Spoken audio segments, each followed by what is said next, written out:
This is the first of 100 wells we're gonna build in this video. Oh, water!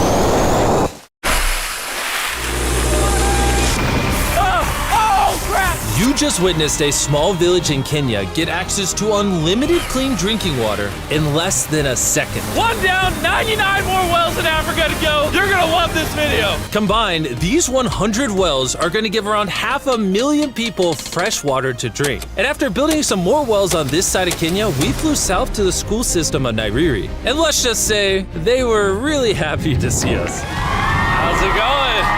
Was not expecting this.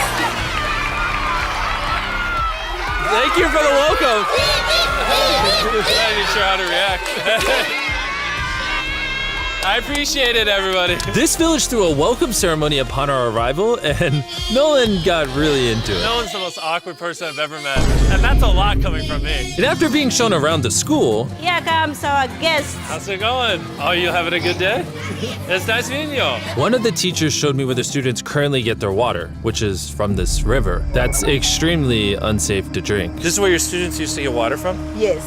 This is crazy. Yeah. You know, students complaining of diarrhea, infections like typhoid, because this is the water we've been using. So we try to treat, but you see, look at it, you know, but at the end of the day, life has to move on. You have to get some water anyway. This situation is obviously extremely sad. These children's lives are being limited and sometimes cut short from being forced to drink unsafe water. But at least for this village, we're gonna put an end to it right now.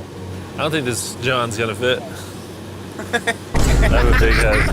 Let's see if we can find some water. Whoa, whoa.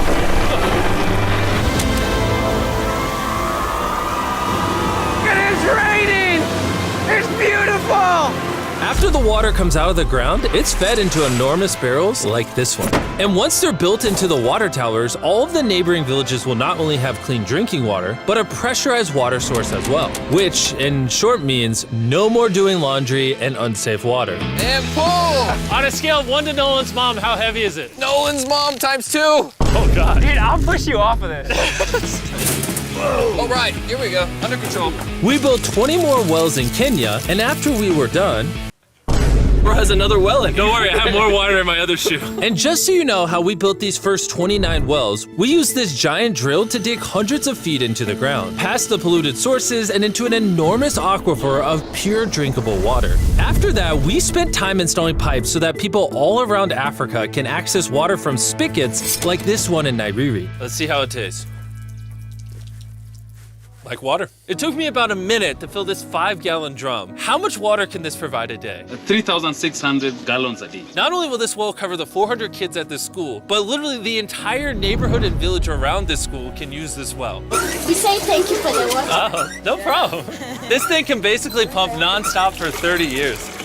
You would think that having an effect of this magnitude would require the resources and funding of a large government, but that's not true. Solving this problem is possible, and something humanity should all be putting effort in to fix. What's the secret of success? To be honest, just find something you love doing and do it for a long period, and eventually you'll succeed. So I'm gonna bring it super close. See us? Is that cool? If you look up, it's recording. All right, well, I'm gonna get close. All right. Yeah, you can see yourself. We were also able to install a well for this village, and these 12 other villages. And while we were finishing these wells, we were also able to update one of their schools with brand new computers. How are they liking it? They like them. Glad to see it turned out well. And we also updated the classrooms with new furniture, installed shelves and filled them with new books, donated a soccer ball for every student, and even put modern whiteboards and projectors in all the classrooms. Do you guys like the projector? Yes. We were using a chalk and had a lot of dust, but today everything is clean. We truly appreciate it. No problem. It's the least we could do. But then when we flew out to the site of the 45th well, we realized this community had it even harder. Every time they need to get water, they need to take a treacherous mile-long hike through the jungle. And that mile-long hike also happens to be on a giant mountain. I wake up very early, about 4 o'clock, so that I can fetch water for the school. We are not safe fetching water here. That place is very slippery. Chances of getting an injury is very high. So while we worked on their well, the community took me to see how they currently source their water. You guys would have to make this trip how many times a day? 2 times. 2 times a day. Oh, wow. So a typical student would carry something like this? Yeah. Oh, God. If 200 students did this every day, how hard could it be? It could be very hard. Oh boy. Dang, this is very steep. We're just walking down this mountain forever. Every day. It was actually surprising how difficult this hike was. And these people go through all of that just to get to the spigot. That's water is still unsafe to drink. This is where you guys get your water from normally? Yes. And filled with water, these jugs can weigh up to 40 pounds, which is insane for these children to be carrying up this mountain. The ladies can carry 2 of those. Oh, I totally can as well then. And as soon as these jugs were filled, it was time to head all the way back up. Hurry up, let's go. He's not even sweating or anything. I got it. And now, instead of spending hours a day for unsafe water, their new well is only 10 feet away from the school. So, they can just fill it up here now. I'm too tired. And so we were on our way to the next village where we built our 46th well, but we ran into a little problem. We found out that this village is divided in half by this huge, dangerous river. It may not look like much now, but when the rainy season comes, the water comes up this high and literally swallows this bridge. And why this bridge is such a big deal is the village is over there, the hospital and schools are over there, so they're crossing this bridge multiple times a day. Despite how dangerous this bridge is, it's their only option. This river, when it is swollen, it can sweep away people, students, or even animals. In the recent past, we have lost about 3 people trying to cross this river. This loss of life is insane and absolutely unacceptable. The moment we heard about this, we knew we had to help. So while we started work on a new bridge that would let them reach their well, we then traveled over 2,000 miles from Kenya to the country of Zimbabwe. We've been in Africa for over a week, and we still have a lot more wells to do. You kind of smell. I know, it's weird. I showered this morning. Wow. Yeah. If you let me finish, I can put my arms down. Can I count on you two to finish these wells with me? Yes. First on the agenda was to check out a local hospital that was in dire need of clean water. Upon entering, we learned how big of an impact this clinic had on the village. How many kids do you guys give birth to a year here? In a month, about 50. Do 600 births a year? Wow. But unfortunately, the pregnant mothers at this clinic have to walk over a mile just to get water, and then carry these heavy buckets all the way back. However, the good news is we paid for the construction of a new modern well for them. All that needed to be done now was to turn it on. All right, Nolan, are you ready? I'm ready. Over. Let me get a dramatic zoom in. Nolan, I pressed the button. Is it working? It's flowing. Oh. Do we want to go check it out? Yes. Let's do it. I love how people are immediately just getting water right now. This is easily the coolest thing ever. Nolan here is a professional dancer. He will join. How do I always end up dancing? What is he doing? Oh gosh. I won't make you watch this anymore. Besides ensuring access to clean water, a lot of the students at this village lack transportation. So we decided to give all of them new bicycles. I know it looks like a lot of kids, but we bought a lot of bikes.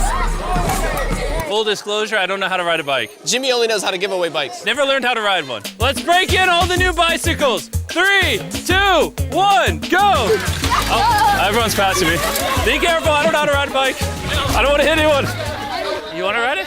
All right, go for it, little man. Okay. And after giving away the bikes, we continue building wells until we reach Well number 69. This solar-powered well is specially designed to aid the farmers in this village by providing more than enough water for all of their crops and livestock, even during the dry season without any electricity. Each panel is 200 watts. Then it's attached to a pump. That pump can pump 5,000 liters every hour. Basically, it's unlimited amount of water for this entire village. That's incredible. And after we left Zimbabwe, we wanted to continue to give water to communities all across Africa. So we built more wells in Uganda, Somalia, and Cameroon. If you want to see more of what we did in Cameroon, there's a whole video about that coming soon on the Philanthropy channel. Spending time in these villages really made me reflect on the importance of building wells, how it brings water to farms to feed the hungry, how it provides clean conditions for hospitals, and most importantly, how it helps the children of this next generation live long, healthy lives and build the future for all of these communities. We await a new dawn of clean drinking water. Water is life. And with some help from the locals, we finally finished a new bridge that this community can use for the next 100 years.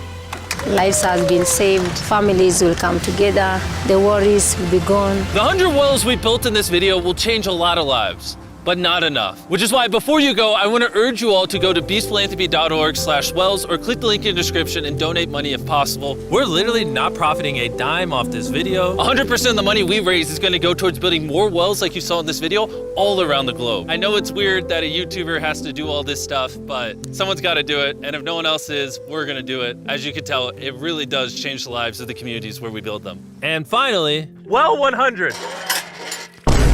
Oh my God, I'm so sorry.